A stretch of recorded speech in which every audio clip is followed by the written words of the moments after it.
Hey guys, welcome to our Pagan Opinions. I'm so glad that we're back here. I am Wicked Jim, aka Anthony. I am your Saturday host. And this week's topic, if you guys haven't seen already, is why spells don't work.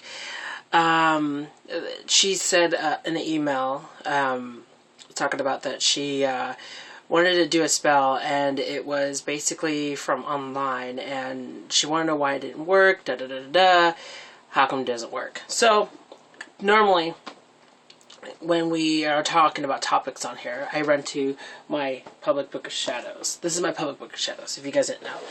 And I have a section here is why spells work sometimes and sometimes not.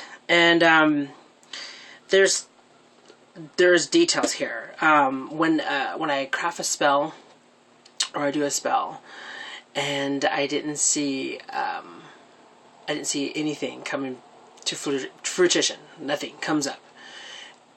I always wonder why. So I jump to this and I go, why is my spell haven't worked or not? And I have these eight lines that I follow, kind of like 8 guidelines to follow of why my spell didn't work, and I usually just review it. That's why it's really important when you're doing spellcraft, anything, is to record every details, every emotion, everything. Because if you don't, when you try to figure out why your spell didn't work, you could find a little problem in there, find a little short circuit, if you will. So I got 8 rules. 1, the moon phase. 2, the proper materials and supplies. 3, the mental condition of the practitioner or the emotions. 6, the magical energy built up in the practitioner. 7, your belief in magic you are working. And 8, the proper spell. I follow all these. If I could follow all these correctly, then so be it. Moon phase, of course, we all follow with moon phase. We all know the moon phase of, waxing. The first quarter is to bring. Then it goes to the full moon, which is like coming to full power. And then from full moon to waning is the last quarter. That's when powers decrease. And that's when you want to remove things from life. And from waning to new moon is when things come to a complete halt and things are completely negative and the void get rid of. And then roughly for me, on the new moon, exactly the night of the new moon is when I start regenerating, when I start boosting myself up, when I start meditating on myself. And then from the new moon to waxing is when I start charging all those inactive emotions. I give them action. That's what I do. So we got that down. Proper materials and supplies. This is very important when you're doing spellcraft, is to have the proper material and supplies at hand. Be it as simple as a candle, a book, and a bell, or whatever material that you're calling for.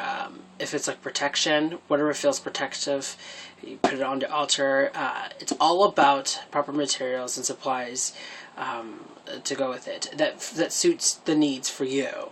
Now, the needs for me is completely different from the needs to you. So, that just varies in the practitioner.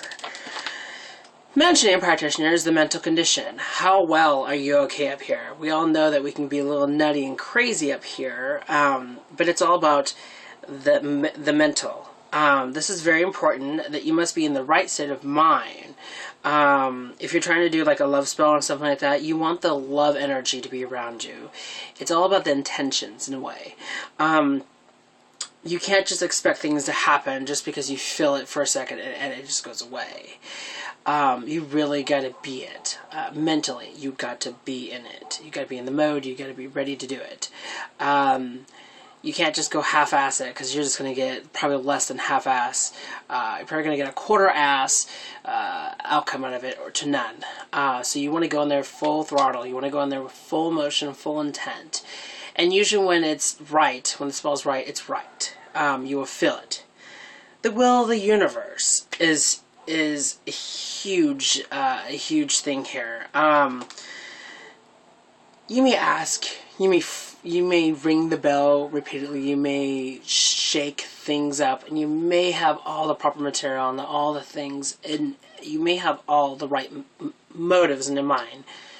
Now it's up to the universe. Once you send it out, there are some people that say just forget about it, let it go, don't put too much thought in it. And there's some people actually, hey, let's do more thought, put more energy, put more amped. I, however, like to do both. I like to put as much as energy I need. Now, if I need a lot, I would put a lot of energy. If I need a lot a lot of change in my life, I would put a lot of energy into it. If I just want something simple and easy, a little fixed change, I'll just send it out and kind of throw it in the back of my head. This is a really good thing, is because if you put too much energy, it might be too much in general. But don't expect spells to be done overnight. Although there are some things that can happen to certain people that it can't happen overnight. Pretty much a spell is kind of like a phone call to the gods and goddesses, and you got straight to voicemail, and you're just going to have to wait till they call you back. It's kind of like that, because they're busy. Think of them. Think of just the universe as busy hearing everyone's nonsense. I mean, imagine you as a universe, and you have a billion people screaming to you, crying to you, joyous, and yelling and praising you. It's a lot to intake to favor at least one individual. So you gotta think of it. You're one in a million. But not to say that the universe will just pardon you because there's so many of you, but just say in general, just imagine. That's a lot. So the experience of the practitioner, how well are you experienced into spellcraft? It's a huge thing. Not many people think of it. It's kind of like you're playing video games. How well are you experienced into this? If you're new to the thing, don't expect big things to happen. Don't expect when you cast a spell for the first time ever, don't expect a huge thing coming at you. Although it may varies in certain people, it may varies in certain situations that things can happen like that very instantly, and some people might luck out. But for most of us, when you start practicing spellcraft for the first time, it could just die out instantly if you don't have a well experience. The magical energy built up. How much cone of power that you built up inside you. I believe in the cone of power. I believe that you could drum up to become a cone, like this, almost like a triangle, where you become power, where you become one, where it's direct aligned to the universe, to the goddess, to the god, to any deity, to whoever you're praying to whoever you're doing spellcraft to. You become a cone of power. This is a way to increase your spell. It's the way to be charged up and walk with that power. It's amazing when you do cone of power. My practice on cone of power is where I think nothing but the thought. Sometimes I use keywords in my head. Sometimes I speak keywords instead of just nursery rhymes. I call them nursery rhymes sometimes. Sometimes I just cone of power. I like to just say like protect, deflect, protect, deflect. You know something kind of rhyme a little, but just keywords, and repeatedly use over, and then becomes like a cone of power right there. And then I just charge with the spell and actively cast. And 7 is your belief in magic. You are working. You must believe in your magical working. If you don't, how do you expect them to work? You must have faith, be patient, and you must believe. So many of you want to try spells for the first to see if they work, and then you decide to believe. That is not the way to do it. If you do not believe in the cult or magic, etc., and blah, blah, blah, blah, then I suggest you stay away from it. Word of the wise: magic is not a game or something to be dabbled in or play with. Magic is a way of life. You gotta think when you're casting spells, you gotta really believe that they're real. And 8, the proper spell. Let's face it, you must have a good spell. Some of the spells out there are pure crap, and some of them are really good. It depends on the proper spell for the proper situation, I think, is the answer to this problem. I think borrowing spells from online or whatnot is perfectly fine. Just make it suitable to your needs. Every spell is custom. If you come across a spell that is very strict and very, very, very meticulous of change, then you got yourself an old tradition spell, and it may not work these days, because we're not really old tradition these days. We're very neo. We're very religiously forward, if you will. Spiritually, spellcrafty forward. We're really forward these days. We really want to try new stuff and everything. So I would say this is probably the answer to it.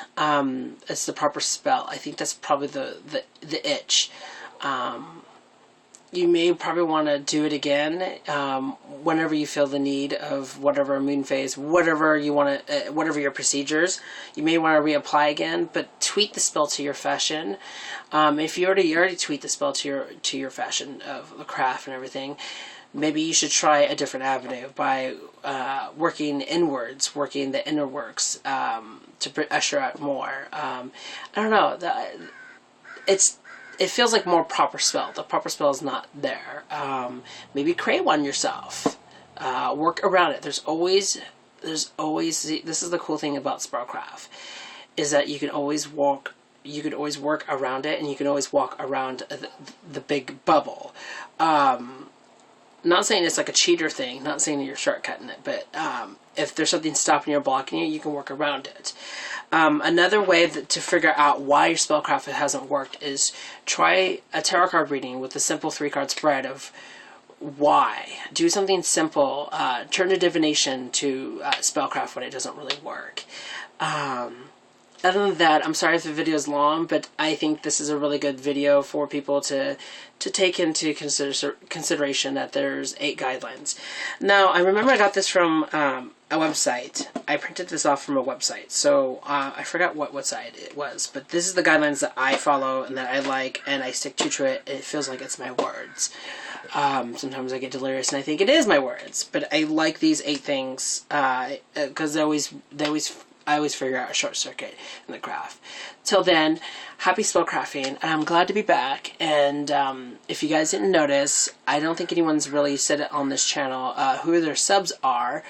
The subs kind of come and go, but at least I think we're talking about giving the subs a sub week. We're giving a sub week eventually.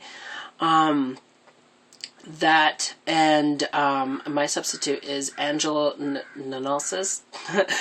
You guys might see him as a tarot card reader or talking about tarot card or testing your tarot skills on YouTube here. He's an amazing guy. He's a really close personal friend to me. We talk on the phone like at least once a week, and we're on the phone for hours. True that. I picked him instead of other ones who applied, is because I know him personally, and I can call him directly and get a hold of him personally and tell him that. And he has a lot of religious things behind him. He can really dig some things out. He may not be experienced spellcrafter, he may not be a witch, but he really knows his stuff religious-wise, and that's why I picked him. So I'm sorry for whoever auditioned for me in general. I'm sorry. Maybe next time. Maybe I can pick us up for a sub. Maybe. You never know. Till then, guys, thank you for coming. Thank you for staying true to us, and thank you for subscribing. And oh my God, I can't believe this is getting bigger and bigger. Bigger and bigger. Till then, guys, I love you. Blessed be.